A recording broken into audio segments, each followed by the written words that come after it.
Thank you very much, Bhikkhu. And now we will be having a Q&A session, which I would like to invite all of you to participate. And there will be microphones placed at the bottom of the stairs. So please walk mindfully down to the microphone. And I'd like to invite all the three speakers to come out on stage to be present for this Q&A session.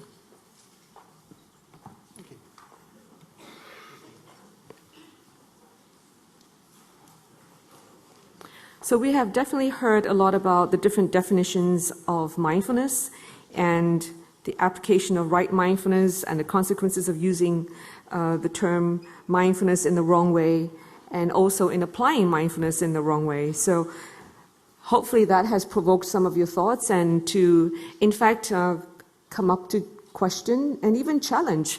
And I hope even the speakers on stage will not always agree, because after all, challenging each other and questioning is very much part of the Buddhist teachings, that we're not to accept just anything we hear as truth. After all, that is one of the Buddha's main teachings of Kalama Sutta. So anyone would like to get the ball rolling? Yes, we have a first question here by this gentleman.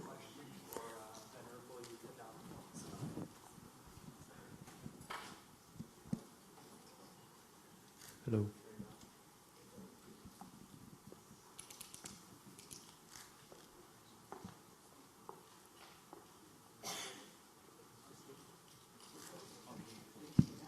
There we go. Thanks. Venerable Yuttadhammo Bhikkhu. Could you just kindly state your name and, yeah. My name is Tristan Mohammed. I just have a question for you and also for Ajahn Brahm, I guess, can speak on this too. I know you talk about lapsed mindfulness and things like equanimity and lights being part of that group as like, I guess, a distraction from the path. So how does that reconcile with many of the suttas where the Buddha does talk about the four jhanas and the nimittas and leading to that path of enlightenment? Thank you. Yeah, to be clear, these are all positive states. There's nothing wrong with them.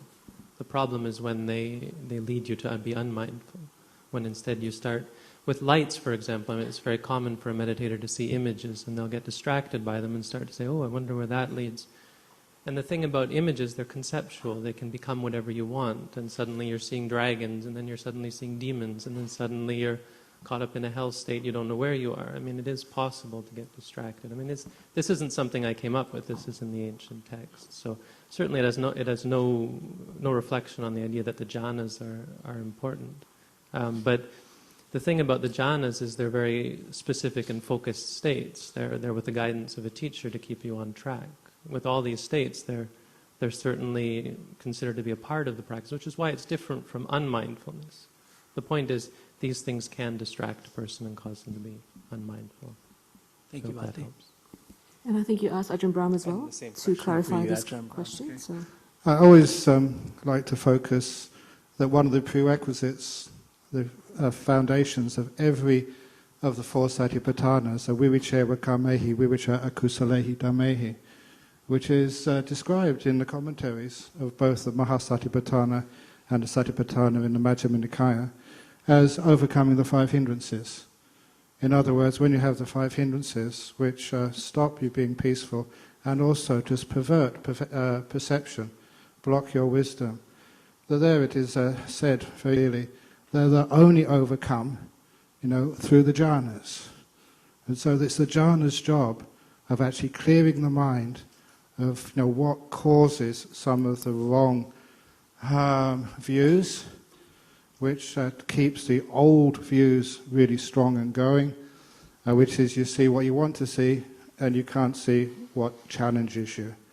Those are basically the first two of the five hindrances. And so when you read the Satipatthana very closely, vivicaya kamehi, vivicaya akusalehi dhammehi, the prerequisite is to weaken those five hindrances. And that is part of the job of the jhanas. And it's said very clearly every time that from samadhi pachaya yata bhutayana dasana. I'm only saying the Pali just to give myself some cred. I don't just tell jokes. And what that really means, is from, and I never called it concentration. I think that is a wrong perception. It is called stillness, because stillness actually informs a different path of deep meditation. Concentration is through force. Stillness is from letting go, from kindness. And from the stillness, we do see things as they truly are.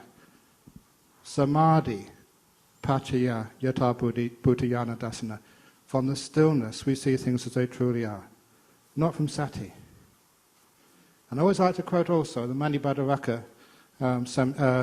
Samyutta, where there was a yaka asked the Buddha, said, being mindful you can live happily every day. And the Buddha said no, because when you're angry, mindfulness is not strong enough. You need metta. And that was a very, very clear thing which was pointed out to me. Sati, mindfulness, is not enough in and of itself. Manibhadravaka Samyutta. So, the path to the ending of all things, Satipatthana is great, it's important. But actually I think it's, just too much. Too much focus on that one factor of the path and forgetting the other 7 factors of the path. And I think that's also really important as well. As it says in verse, I think, was it 372? Dhammapada, Esa wamago, and I think I got that number wrong. Esa wamago nati anyo dasanasa visuddhiya. This is the only path, there is no other, for the purity of insight. And that's my translation of dasana, referring unequivocally to the Eightfold Path. So sati is great, but we also need the other 7 factors as well. Thank you, Ajahn Brahm, for displaying your Cambridge mind. Okay. So I'd like to invite the next speaker. Thank you. Can I ask? Oh, sorry, it's over that side. I thought there were 2 other people here. My name is Julie Yu. I'm from, this microphone's too low. Oh yeah, you can remove it. Thank you. I'm a physician from upstate New York. I took refuge a couple of years ago, meditation, probably only 1 or 2 days. The questions are for all of you. You have experience of teaching meditation, mindfulness meditation. The reason I come here is because actually some of my patients are asking whether there's a program, mindful stress reduction program in upstate. I said no. So I think maybe this weekend I'm not on call, maybe I'll come here, can find an answer. So the first part I heard is complication and the wrong mindfulness. So I was wondering, is that practice without teacher could be dangerous? Would you like to direct it to one of the speakers? Sorry, besides Ajahn Brahm, I am so bad. You can just say on the right, left, on the middle. right, yes. On the right, okay. Well, I'm sure you probably want to hear from the more senior monks as well, but so complication I think is much more likely without a teacher. I mean, this is what I've seen happen, is in meditation centers. Also sometimes too much teaching from people who aren't trained and aren't qualified to do it. So because we're dealing with the mind, this is the most powerful tool in the universe, right? I mean, this is what's created all of this. It's what creates technology.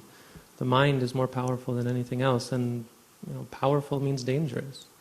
If you don't know what you're doing, if you're just wandering through the forest blind, it happens. I've seen it happen. People go crazy, especially because, as I said, we're all different. For some people, there's a lot going on in the mind. So if your question is specifically practicing without a teacher, I would say, yes, that's a potential way that all 3 of those wrong mindfulnesses can easily arise.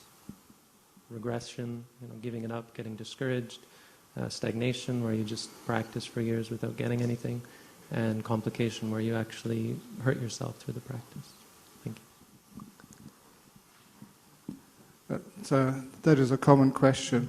We also should mention it is very dangerous not to meditate at all. So to compare it, meditation without a teacher, not meditating at all, I would actually focus, it's dangerous not the teacher, but the teaching. To meditate with a good teaching, you don't find many of the problems, or any of them. And one of the things which I often sort of feel is the biggest danger is, again, just focus on one part and not the other parts of the Buddha's teachings, and especially things like kindness. And I found that too many people push in their meditation, and they forget this basic kindness. And if anybody wants to find out, which I sometimes, when I became a young Buddhist and started looking at the suttas, where is kindness in the Eightfold Path? And you'll find it in not right thought, sammasankappa, thinking, I never feel is all that right, just gives you headaches. So that sammasankappa, I've usually rendered it now as right motivation, where you're coming from when you're meditating. And there's 3 right motivations in the Pali, and that's nekama, which means renouncing, letting go.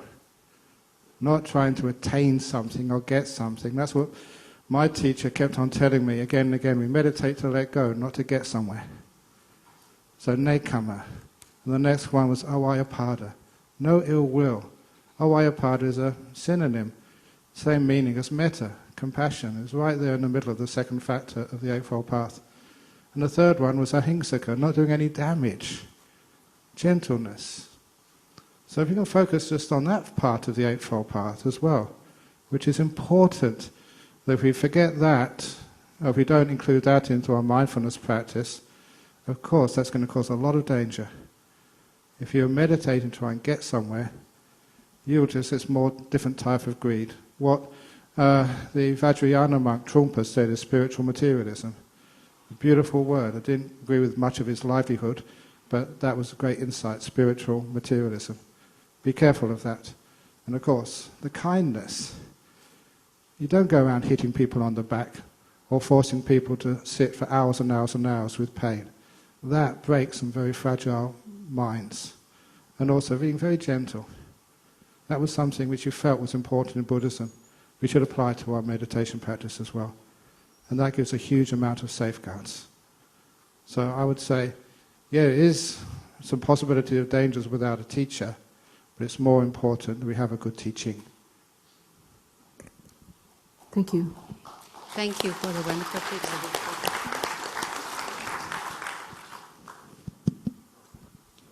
Thank you very much.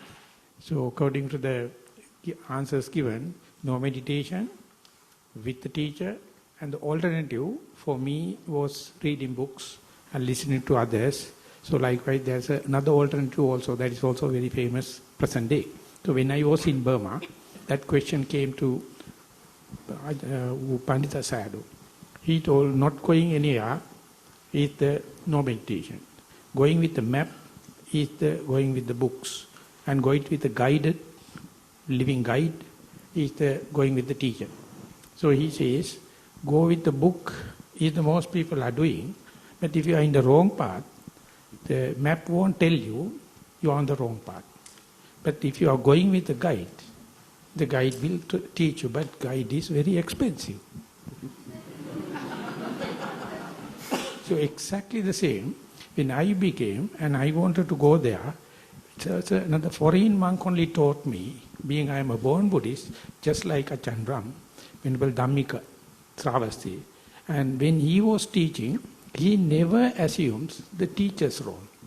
He gave me some books. And at that time, it is very little number of books in Sinhala also. But he was a good friend. It took 8 years for me to understand that's just the meaning of the mindfulness. So, having a teacher is very expensive. And you have to be a good student.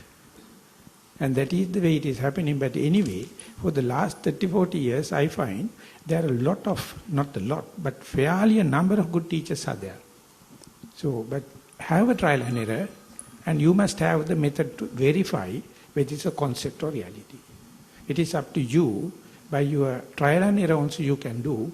So therefore, we have a good hope in time to come. If it is a teacher, best.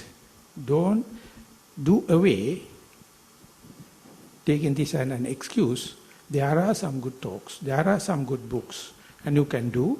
And when and where possible, get a good chance. Please present your experience to the teacher, and then teacher will help you to come into the correct path. So therefore, something is better than nothing. Thank you, Venerable. Thank you. And I'd like to add that having been doing work in the mental health space, there are people who are suffering from mental illnesses, and then they go into the spiritual world, and in particular looking for meditation as an answer, and then blame it on, or someone ends up blaming on meditation rather than acknowledging that they already have a mental illness to start off with, whether it's schizophrenia, bipolar disorder, OCD, and many other forms of illnesses that affects the brain. So I'd like to, who has come first? You're okay? All right, yes, please. Go ahead. Yes. I suppose that's me.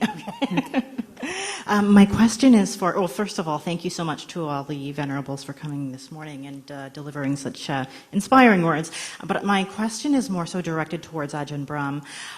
In his latest response, he did mention that it was important to avoid spiritual materialism. And, materialism in general is something that is so characteristic of the Western world. And I wanted to have him just sort of elaborate on what he means by that, and how, in fact, we can avoid, falling into that trap of something that is so ingrained in Western society. Thank you. It isn't true that many people, they hear about stages of enlightenment, paths and fruits. I want. And then you hear people saying, I'm more enlightened than you are. Unfortunately, you hear that. And for a bit of humor, I was told by a Sri Lankan gentleman in California, there was a group in Colombo who had this retreat, both of meditation and of study. And at the end of the retreat, maybe 4 or 5 weeks, they were giving out enlightenment certificates. And this is what happened.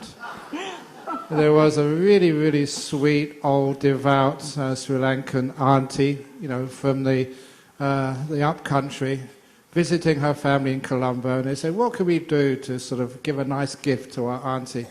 And they heard about this retreat and said, we'll sponsor you to go. You've been such a pure-hearted, such a giving person.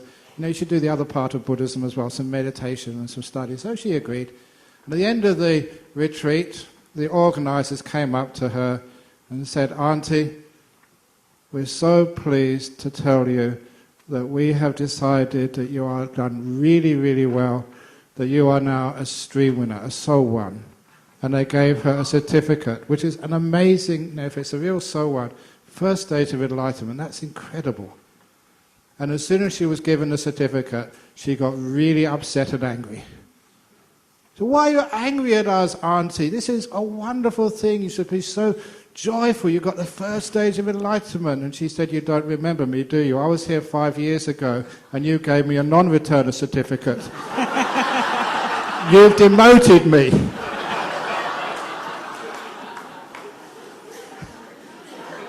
And that is an example of spiritual materialism. And it is very much a case of the sense of ego and self disappearing. Non-self, anatta. So who the heck can be a stream winner in enlightenment? You don't claim this as an attainment. You claim it as you're disappearing. And one of the monks, I don't know if you ever met Ananda Mangala.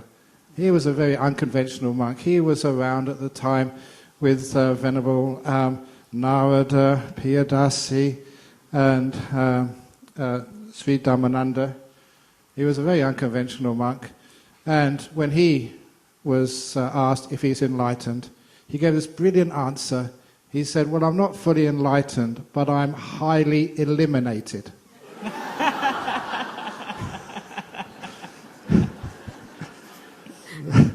So how can you have spiritual materialism when the goal is to be eliminated? Thank you, Ajahn Brahm. I hope the answer was satisfactory. Thank you. Thank you so I'd like much. to invite this lady here. Thank you. I feel my heart beating. Breathe. I am. That's what I was doing, just trying to be within my body. Be aware of what was happening in my body. I'd like to direct this question first to Yuttadhammo, the Bhikkhu. Thank you for your talk. And what I'd like to know, if you can share this with me and the rest of us, is you mentioned that you have students and you teach them mindfulness and meditation. In your experience, is there a difference when you teach those who are very young, for example, in their late teens, early 20s, versus those that are older, perhaps over 50, over 60?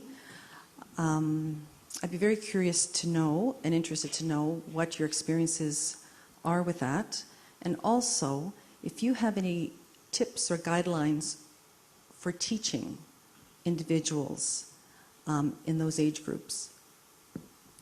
Which age groups particularly? I would say in the early 20s, late teens, and in the over 60. Again, I'd like to defer to the other two venerables as well, Yes, please. having much more experience. But just briefly, I mean, the Buddha was clear that, this is something I was going to talk about tomorrow as well, but the Buddha was quite clear that you shouldn't wait till you're very old to go forth, and there's a reason for that. There's a certain weakness to the body, but I think there's also a certain setness to your character. So any bad habits that you developed can be more pronounced and more difficult to overcome.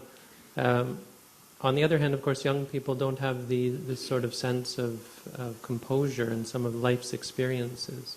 Like you talk about a 15-year-old about old age, sickness and death, it's not going to have the same impact as it will on an older person. I think I'd like to sort of give a wishy-washy answer and say it really much depends on the individual. Yes, there's great differences, and age is a factor, but I don't know that it's going to make one better at practicing or worse. I think it's very much dependent, in my experience, on the individual. As far as tailoring it to the age groups, I don't really feel that. I mean, okay. When you relate naturally to different age groups, of course, you react differently. The Buddha, of course, interacted differently with all different types of people. But I think that comes naturally with just being mindful. And it's very, very much, again, just to repeat, dependent on the individual. Each person has their own, because we've all been old, we've all been young. Yes. But we're all individual, what's the word, snowflakes. Snowflakes, very good. Thank you. Okay. Would the other two speakers like to add anything to that? That's a good answer.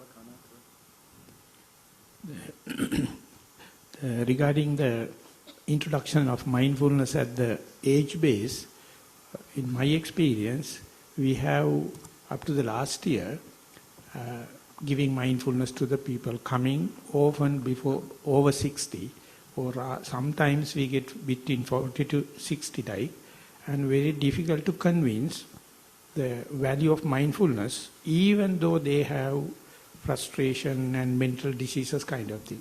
Later, I thought of giving it to a young children at the age of 10 up to 20. And that we taught only mindfulness, Bhante. We are not teaching kindness and kind of thing, but our action may be kindful. So next session, I will show you our results for the last 1 year. We have completely covered the Colombo district, the children from age 10 to 20. And we just give 5 minutes talk each day, just introducing mindfulness. As Venerable Yuttadhammo mentioned, they can't understand the therapeutic value of mindfulness, but they may understand the preventive type. So for that, the teacher, the parents, and the education department has to find the value and give the children. One of the fathers told me, when he's a very young child at about the age 8, and doing some practice. One day he has asked, why don't you practice? He says, why should I practice? My mind is clear. And then he asked me, Bhante, now then what to do? Then I say that is the way it must be given like a mindful game or mindful activity, not like a subject matter.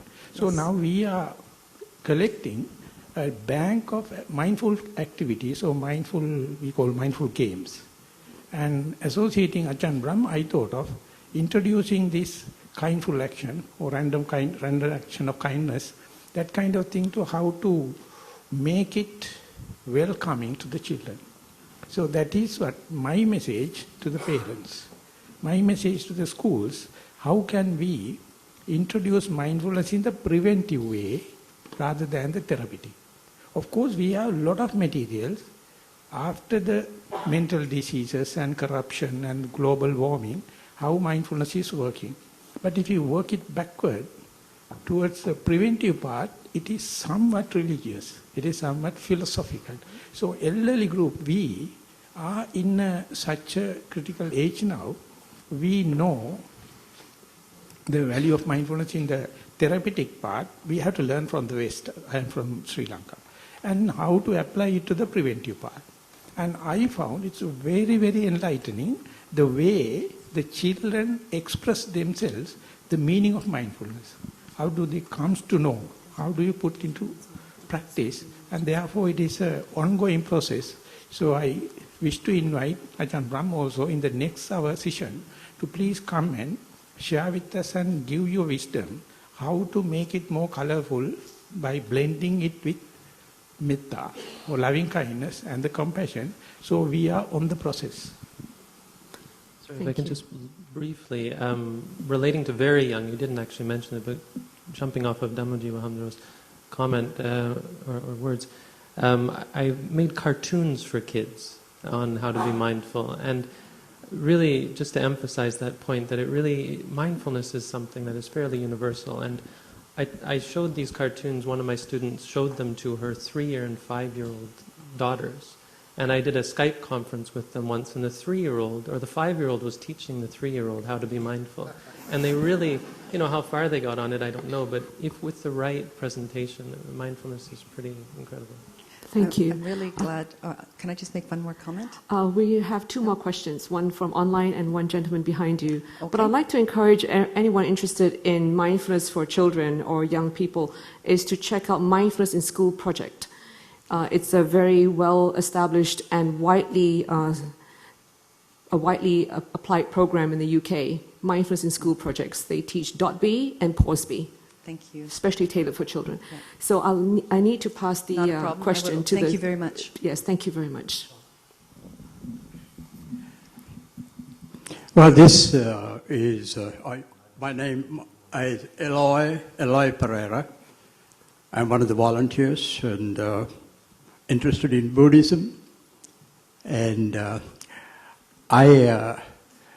this question is a general question. Okay, we're going to only be able to accommodate one answer from the audience. So if you could be a little bit precise. Has it got to be on mindfulness? Thank you. Has it got to be on mindfulness? Yes, please. Yeah. For this session. So if you could just keep it quick. I understand. Because the question I have is something that Reverend Dhammajīva referred to in his speech. Okay. Is that okay? Yeah, please make it quick. One day, you mentioned in your talk, you said that something that I really liked very much about the divine state, and I have read about the Brahma Viharas, the divine abode, without any reference to a God or a creator or whatever it is. Could you expand it a little so that, because I feel this particular aspect is very important in giving the West a proper idea of what Buddhism is, what the development of human mind is. Thank you very much. And could you just hold the answer there, and while we add on to the online question, because there's only one. By the way, there are 450 people, and this is a fully booked conference, plus there are almost 1,000 people online that's being streamed live, so of this conference. So if you could just, share your question as well. This question is from Chanel from the West Virginia University. She'd like to ask Yuttadhammo to speak a bit more about complication that arises as consequence of wrong mindfulness, particularly as it might relate to meditators that also involve themselves in social justice work. She's interested in this as it relates to identity politics. Okay, according to my time here, I've got 3 seconds. So I'm going to request for an extension of 2 minutes, and we're 1 minute each per speaker to give the answer, please. So concise and to the point. Okay, well, I think social justice is very much concerned, in my mind, proper social justice is very much concerned with simplification. Complication, papancha, is when you create more suffering and more stress. So I think the real question is, and this is what I'm going to talk about tomorrow, so hopefully this answer will get some more attention then, is coordinating or harmonizing our outward expression in the world with our inner spirituality. So the question is your social justice creating complication, or is it helping the world to become more simple and more peaceful? I think that's about it. Thank you. Yes. Yes, that regarding the mindfulness related with the metta, karuna, mudita, upekka, if you remember the way Ajahn expressed the way how to sit, whenever you sit comfortably, relaxed, and in the symmetric way, that's the way you become loving kindness with your body. And that is the only thought moment you give 100% to yourself, that is the compassion. And you feel the sympathetic joy. When and where you here and now, you are fully contented. And that is the one you can verify under your very nose. And then when you keep on continue one thought moment, second, third, fourth, then you feel the equanimity. Any person who recognize or understand, verify within oneself metta, he is qualified to radiate metta to the other. So therefore, only the mindful moment, you become qualified yourself to radiate metta. And even with you are, whether you are radiating or not, you are emitting a good vibration. That's why people are attracted to him. No. So you, one thing, you